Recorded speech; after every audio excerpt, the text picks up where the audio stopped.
Hi friends, ఓరటకు స్వాగతం. ఈరోజు నేను మీ ముందుకు తీసుకొచ్చే టాపిక్ ఏంటంటే విమెన్కి ప్రొటెక్షన్ ఏంటి అన్నది. మనకి చాలా వరకు ఇప్పుడు అవకాశాలు అనేక రకంగా పెరిగాయి కాబట్టి ఎడ్యుకేషన్లోనూ రకరకాల అవకాశాలు ఉన్నాయి. అలాగే ఎంప్లాయ్మెంట్లో కూడా రకరకాలు అన్ని ఫీల్డ్స్లో కూడా ఉత్తమమైనటువంటి ఒక మంచి హోదాల్లోన ఈనాడు స్త్రీలు తమ యొక్క ప్రావీణ్యతని నిరూపించుకుంటున్నారు. అదే రకంగా విద్యార్థి దశ నుంచే సెల్ ఫోన్లు కూడా చేతిలో ఉంటున్నటువంటి పరిస్థితులు ఇవి. ఇటు మేల్కైనా ఫిమేల్కైనా కూడా ఈ సెల్ ఫోన్లోన చాటింగ్ అనేది, సెల్ ఫోన్ కాలింగ్ అనేది, ఈ వాట్సప్, నెక్స్ట్ వీడియో కాల్స్, ఇవన్నీ చాటింగు, ఇవన్నీ కూడా సర్వసాధారణంగా అది హాస్టల్లో ఉంటే మరొక రకంగాను, ఇళ్లల్లో ఉంటే మరో రకంగాను, ఉద్యోగినికైతే ఒక రకంగాను, అదే మ్యారీడ్ ఉమెన్కి అయితే ఒక రకంగాను రకరకాల ఫలితాలను ఇస్తున్నాయి.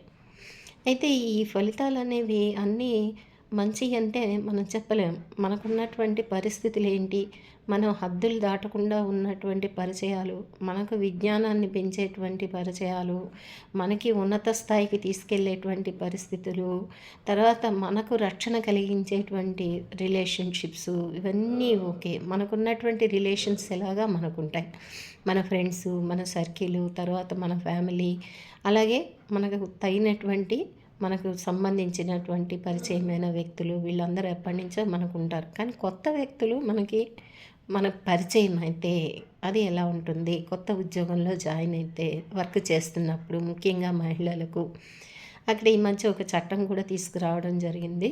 Prevention of sexual harassment at work place అనేటువంటిది. ఏమన్నా లైంగిక దాడికి కనుక ఎవరైనా కనుక స్త్రీని చేసినట్టయితే దాని మీద ఒక కమిటీ ద్వారా దాన్ని నిర్ణయించటం, కౌన్సిలింగ్ ఇవ్వటం అది కూడా జరుగుతుంది. ఎటొచ్చి ఎటుపోయినా కూడా స్త్రీలు ఉండాల్సినటువంటి జాగ్రత్తల్లో ఉండకపోయినట్టయితే రకరకాలైనటువంటి ఆపదలు కలిగేటువంటి ఒక విషయం అయితే ఇక్కడ కనిపిస్తుంది. ఇప్పుడు ఈనాడు మనం చూసుకున్నట్టయితే చాలా వరకు ఈ పరిచయస్తులు ఏం చేస్తున్నారంటే మహిళలతో, ముఖ్యంగా పసిపాప దగ్గర నుంచి వృద్ధురాలి వరకు కూడా ఆ పరిచయాన్ని చాలా చనువుగా, తాము బాగా కావలసిన వారం అన్నట్టుగా వారు ఇంప్రెస్ చేస్తూ, వారు విశాల భావాలతో ఉన్నట్టు నమ్మించి, అటువంటి పరిచయాలకి ఆటోమేటిక్గానే ఏం కాదు, మనకు తెలిసిన వాళ్ళే, అది ఇది అనుకుంటా మనం పెంచుకుంటూ పోతూ ఉన్నప్పుడు ఏమవుతుందంటే ఒక్కోసారి వీళ్ళు కొన్ని ప్రపోజ్ చేస్తూ ఉంటారు. ఎక్కడికైనా ఒక కాఫీ షాప్కి ఇన్వైట్ చేయటము, లేదంటే ఒక రిసార్ట్స్కి వెళ్దామని చెప్పడము. ఎవరెవరని అడిగితే మనమే వెళ్తామని చెప్తారు. అది ఎంతవరకు కరెక్ట్ అనేది, ఎక్కడ తెలియని వ్యక్తితో అంతంత దూరాలు వెళ్ళిన తర్వాత ఏమి ఆపదలు వస్తాయో తెలియనటువంటి పరిస్థితి.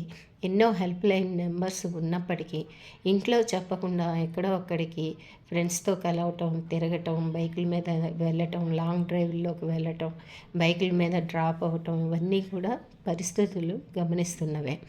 అయితే వీళ్ళని ఎంతవరకు మనము, ఒకవేళ మహిళలకి మ్యారేజ్ అయిందనుకోండి, మ్యారేజ్ అయిన మహిళలతో కూడా అంటే ఇదివరకు ఉన్నటువంటి పాటింపులు ఇప్పుడు కొంచెం తెరమరుగయ్యాయి.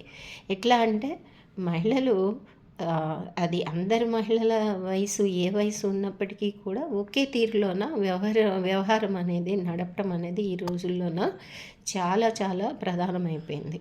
కాబట్టి ఎందుకని చెప్తున్నానంటే ప్రతి మహిళ కూడా తనకు తాను స్వీయంగా ఇటువంటివి ఖచ్చితంగా వ్యాప్తి చెందకుండా తనే నిరోధించాలి.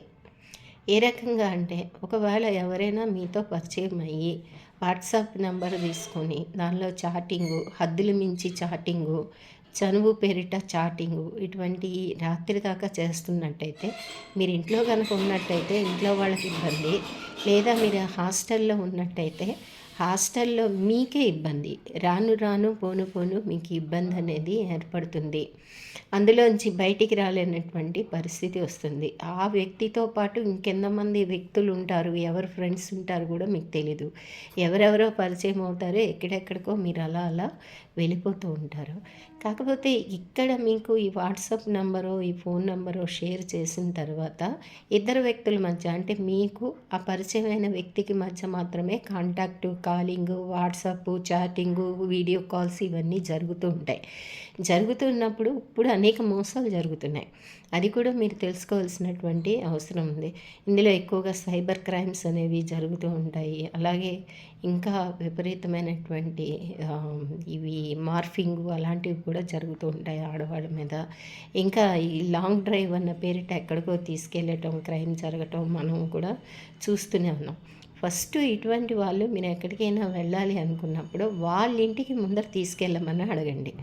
ఒకవేళ కనుక బ్యాచిలర్ అయితే సింగిల్గా ఉన్నట్టయితే ఎట్టి పరిస్థితుల్లో కూడా మీరు ఆ ఛాయలకు కూడా వెళ్ళకూడదు. మహిళలు ఆ ఛాయలకు కూడా వెళ్ళకూడదు. ఒకవేళ మ్యారీడ్ అయ్యి అతనికి వ్యక్తి కనుక ఉంటే, ఒకవేళ ఇంటికి ఏదో రకంగా మీరు వెళ్ళగలిగినట్టయితే ఆ భార్య యొక్క నంబర్ తీసుకోండి. ఒకవేళ మ్యారీడ్ కాకుండా తల్లిదండ్రులతో ఉంటే తల్లి నంబరు తీసుకోండి. ఎక్కడికైనా ఇన్వైట్ చేసినప్పుడు ఒకవేళ వెళ్ళాల్సిన పరిస్థితి, కొన్ని పరిస్థితులు క్లిష్టంగా ఉంటాయి. ఏ వాహనమో ఏదో దొరకనప్పుడు తప్పనిసరి పరిస్థితుల్లో ఎక్కినప్పుడు వాళ్ళకి మీరు మెసేజ్ ఇవ్వండి. తప్పనిసరిగా మెసేజ్ ఇవ్వటం అనేది మీకు ఒక ప్రూఫ్గా ఉంటుంది. ఆ రకంగా చేయటం ఒకటి.